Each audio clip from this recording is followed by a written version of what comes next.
আগে চেক করো, তারপরে বিশ্বাস করবা, ঠিক কিনা? তাহলে এখন থেকে একটা কিছু শুনলে বিশ্বাস করবেন?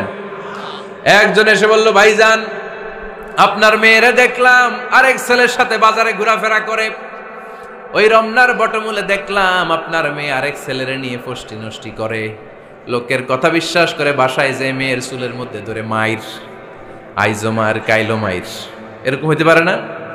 হয়তো ওই লোক আপনার মেয়ের মতো দেখতে আরেক মেয়েকে দেখছিল। এরকম হয় কিনা সমাজে? একজন এসে বললো, ভাই আপনি এখানে ভাবিরে তো দেখলাম ওই জায়গায় আরেক লোকের সাথে ঘোরাফেরা করতেছে, খবর রাখেন না বাসা? আপনি রেগে মেগে, ঘটনা কি? আমার খেয়ে আমার পরে আরেকজনের সাথে, যে এই বাড়িতে যে মায়ের, কোনো কথা নেই। দেখবেন যে ছোট্ট মারামারি থেকে এই ঘটনা অনেক সময় বিচ্ছেদ বা ডিভোর্স পর্যন্ত গড়ায়, ঠিক কিনা? ওই যে শোনা কথায় কান দিচ্ছেন, ফাতাবাইয়ুন, আপনি চেক করেন নাই।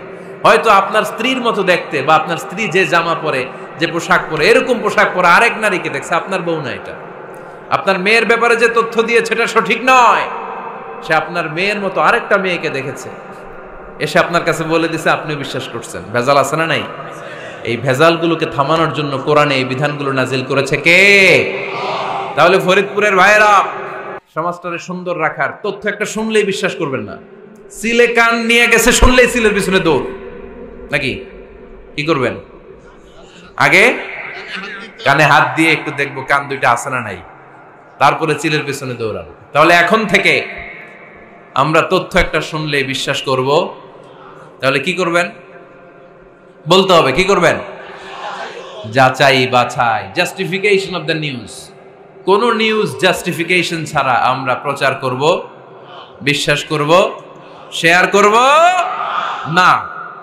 আল্লাহ বললেন, ইয়া আইয়ুহাল্লাযীনা আমানু লা ইয়াসখার কওমুম মিন কওম। ওহে আমার ঈমানদার বান্দারা, শোনো শোনো, খবরদার কখনো কোনো মুমিন বান্দারে ঠাট্টা করো না, অবজ্ঞা করো না, ঠাট্টা করো না।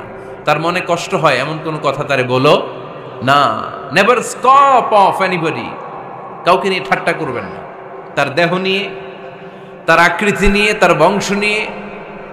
এক লোকের বাবা ছিল চোর, কিন্তু তার ছেলে অনেক ভালো। আপনি কি তারা বলতে পারবেন তুই চোরের ঘরের চোর? বলতে পারবেন? চুরি করছে বাবা, ওর কি দোষ? কথা বলেন। এগুলো কবিরা গুনাহ। আওয়াজ করে বলেন তো, কি গুনাহ? কবিরা গুনাহ। কারো আকৃতি নিয়ে, আমার ফরিদপুরের কলিজার টুকরা যুবক ভাইরা, কারো আকৃতি নিয়ে কখনো অবজ্ঞা করবে না, তুচ্ছ জ্ঞান করবে না। এটা কবিরা গুনাহ, এটা আল্লাহ খুব অপছন্দ করেন। এর কারণ আকৃতিটা আমাদের হাতে নাই। আমাদের কারো নাক লম্বা, কারো খাটো, আমরা কেউ কালো, কেউ সাদা, আমরা কেউ স্মার্ট, কেউ অন্যরকম। তো এই যে আমাদের এক এক ধরনের আকৃতি, এটা কি আমি বানাইছি? আপনি বানাইছেন? দিছে কে? এই জন্য কারো দেহের গঠন নিয়ে যদি আপনি অবজ্ঞা করেন, এটা প্রক্ষান্তরে আপনি স্রষ্টাকে নিয়ে অবজ্ঞা করলেন। কারো দেহের আকৃতি নিয়ে যদি আপনি তুচ্ছ করেন, তাকে তুচ্ছ করেননি, আমার রবকে আপনি তুচ্ছ করেছেন। চিল্লায় বলেন ঠিক কিনা? খবরদার, তুই কালু, তুই লম্বু, তুই মোটু, তুই কানা, তুই রোহিঙ্গা, আছে না নাই? ইদানিং ইদানিং এটা খুব চলে। এই রোহিঙ্গা নামটা আছে না? ফরিদপুরে এগুলো ঢুকে নাই না? আমাদের ওইদিকে দেখি কি অবস্থা, কারোর সাথে কেউ লাগলে তুই রোহিঙ্গা। কি আশ্চর্য, এই গালি কবে আসলো? হ্যাঁ, অনেক ধরনের গালি। ঢাকায় আর একটা চলে ফইন্নির ভূত, কি বলে? এই এগুলো আগে শুনি নাই আমরা, রিসেন্ট এগুলো বলা শুরু করছে। ফইন্নির ভূত, রোহিঙ্গা না, এগুলো বলে আপনি কাউকে অবজ্ঞা করতে পারবেন? পারবেন না। খবরদার, এটা কবিরা গুনাহ, এটা ছোট গুনাহ মনে করবেন না। কারণ আকৃতি নিয়ে তুচ্ছ করা যায় না, কারণ আকৃতি দান করেছে কে? হুয়াল্লাযী ইউসাউইরুকুম ফিল আরহামি কাইফা ইয়াশা লা ইলাহা ইল্লা হুয়াল আজিজুল হাকীম। তিনি এমন সত্তা যিনি তোমাদের চেহারার অবয়ব দিয়েছেন, তোমাদের আকৃতি দান করেছেন তখন যখন তোমরা মায়ের পেটের ভেতরে ছোট্ট জোকের মতো ছিলা। মায়ের পেটের ভেতরে আমরা যখন সবাই এত ছোট্ট, তখনই আমাদের চেহারার আকৃতি দিয়েছে কে? কে সুন্দর হব, কে ছেলে হব, কে মেয়ে হব, কে মোটা হব, কে চিকন হব আমার ইচ্ছা হয়েছি? আওয়াজ করে বলতে হবে, কার ইচ্ছায়? প্রত্যেককে যদি আল্লাহ প্রত্যেকের নিজের চেহারা ডিজাইন করতে দিতেন, আল্লাহ যদি বলতেন তোমার চেহারাটা কেমন হবে তুমিই ডিজাইন করো, তাহলে আপনি আপনারা কেমন বানাতেন? হ্যাঁ বলেন, ফরিদপুরের ভাইরা বলেন, সুন্দর করে বানাতেন তাই না? সবচাইতে স্মার্ট, সবচেয়ে সুন্দর করে আমি আমার চেহারাটা বানাতাম যদি আমাকে ডিজাইন করার সুযোগ দেওয়া হতো। কিন্তু এই সুযোগ তো আল্লাহ দেন নাই। ডিজাইন স্বয়ং করে দিয়েছেন কে? কোন নারীকে যদি আল্লাহ বলতে এই নারীরা তোমাদের চেহারা কার কেমন লাগবে তোমরা বানাও, প্রত্যেক নারী কি করতো? বিশ্ব সুন্দরী করে নিজেকে বানাতো। খুদ ধরার মতো কোনো জায়গা সে নিজের জন্য রাখতো না, ঠিক কিনা? কিন্তু এটা আল্লাহ দেন নাই। এই আকৃতিটা আমাদেরকে সরাসরি দান করেছেন কে?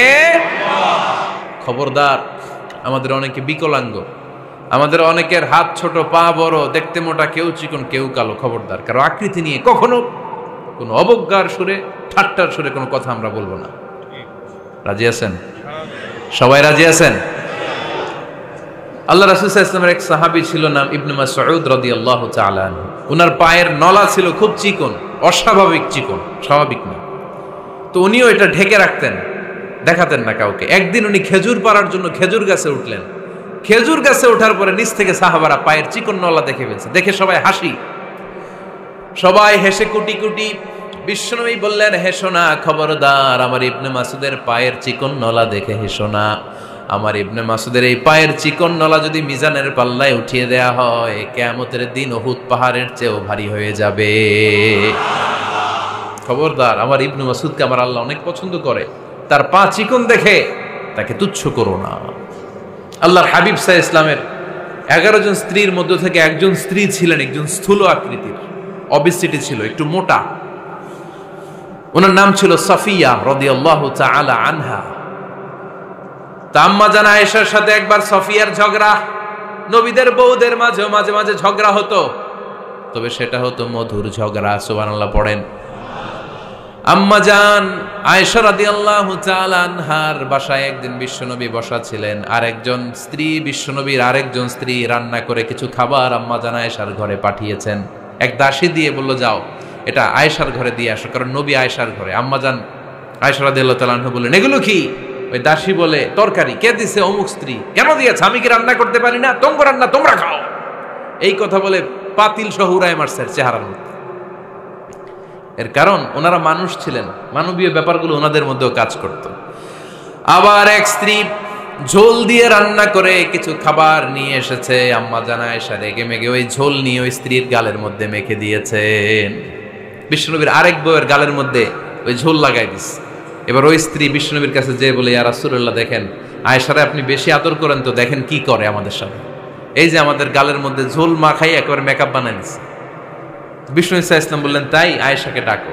আম্মা জান আয়েশা রাদিয়াল্লাহু তাআলা আনহা আসলেন। আল্লাহ রাসূল সাল্লাল্লাহু আলাইহি ওয়াসাল্লাম বললেন, তুমি কি আমার এই স্ত্রীর সাথে এমন আচরণ করেছো? আম্মা জান আয়েশা বললেন, করেছি। কেন? আম্মা জান আয়েশা বললেন, তখন মেজাজটা গরম ছিল, এখন বুঝতে পারতেছি আসলে এই কাজটা করা ঠিক হয় নাই। এবার বিশ্বনবী বিচার করবেন। বিশ্বনবী বললেন, আল কিসাস, যেমন করা হয়েছে বিচার হবে তেমন। তোমার গালে যেমনি ঝোল লাগাই দিছে, তুমি একটু ঝোল নিয়ে আয়েশার গালে লাগাই দাও। সুবহানাল্লাহ পড়বেন না? ওই স্ত্রীও কিছু ঝোল নিয়ে আম্মা জান আয়েশার গালে লাগাই দিল। এখন দুইজনে হাসতেছে, বিশ্বনবীও হাসলেন, আরশের উপর থেকে খুশি হয়ে গেলেন। কে? তো স্ত্রীদের মধ্যে মাঝে মাঝে এটা ঘটতো। সাফিয়া রাদিয়াল্লাহু তাআলা আনহা ছিলেন একটু মোটা। আম্মা জান আয়েশা বললেন, ইয়া রাসূলুল্লাহ, দেখেন আপনার মুটি বউ, আপনার মুটকি বউ, এই মুটি বউ বলে একদিন একটা গালির মতো দিয়ে ফেলছে। আল্লাহ রাসূল সাল্লাল্লাহু আলাইহি ওয়াসাল্লাম রেগে গেলেন, বললেন, আয়েশা এটা কেমন কথা তুমি বললা মুটি? আমার সাফিয়ারে তুমি মুটি বলে গালে দিলা রে আয়েশা। ইয়া আয়েশা লাকাদ কুলতি লা কালিমা লাউ মুজিজাত বিমাইল বাহরি লামাজাজাতহু। এমন একটা মন্তব্য তুমি সাফিয়ার ব্যাপারে করে ফেলেছো রে আয়েশা, এই কথাটা যদি সাগরের নীল পানির মধ্যে ছেড়ে দেয়া হয়, এই কথার পঙ্কিলতার কারণে, এই কথার কর্দমাক্ততার কারণে, এই কথার পঙ্কিলতার কারণে সাগরের সব পানিগুলো মুহূর্তের মধ্যে কালো হয়ে যাবে।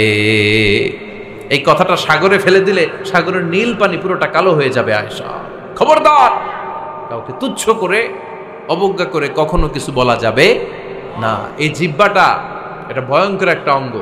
বেশিরভাগ পাপ এই জিহ্বা দিয়ে হয়। কি দিয়ে হয়?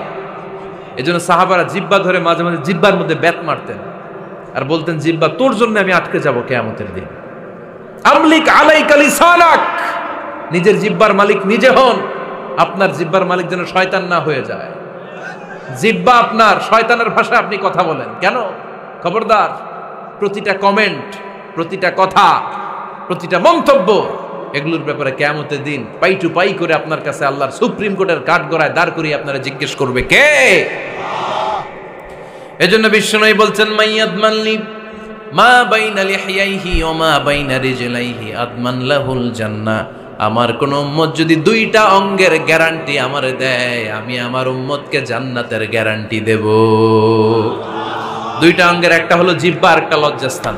দুই চোয়ালের মাঝে যা থাকে লিজ্জা জিহ্বা, আর দুই পায়ের মাঝখানে যা থাকে লজ্জাস্থান। এই দুইটা অঙ্গের গ্যারান্টি যদি বিশ্বনবীকে আপনি দেন যে নবী জিহ্বা আর লজ্জাস্থান এই দুইটা অঙ্গের কোনো পাপ আমি করব না, নবী বলে আমি দুনিয়ায় তোমার জান্নাতের গ্যারান্টি দিলাম।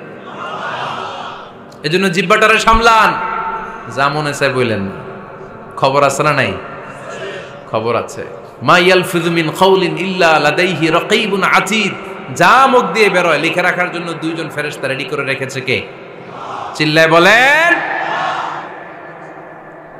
যতদিন আমরা বেঁচে থাকবো ততদিন থাকবে আমাদের কাঁধে। আমরা মরে যাবো, এই ফেরেশতারা উড়াল দিবে, ঠিক কিনা? দুই কান্দে জি ছিল যে তোমার দুইজনা পাহারা, তোমারে একলা থইয়া পালাইছে তাহারা। তোমার আটকুঠুরি নয় দরজা বন্ধ এবার হলো রে হলো, মুখে আল্লাহ রসুল সবে বলো, ও মুখে আল্লাহ রসুল সবে বলো। দুয়ারে আইসাছে পালকি নাই হরি গাও তোলো রে তোলো, মুখে আল্লাহ রসুল সবে বলো, ঠিক না? এজন্য সাবধান। আমলিক আলাইকা লিসানাক, নিজের জিহ্বার মালিক নিজে হন। মন যা চায় মুমিন তখন ইচ্ছা মতো মন মতো কোনো মন্তব্য ছুটতে পারে না। বিশ্বাসী বলে যদি নিজেকে দাবি করেন, নিজের জিহ্বার মালিক নিজে থাকার দরকার আছে না নাই?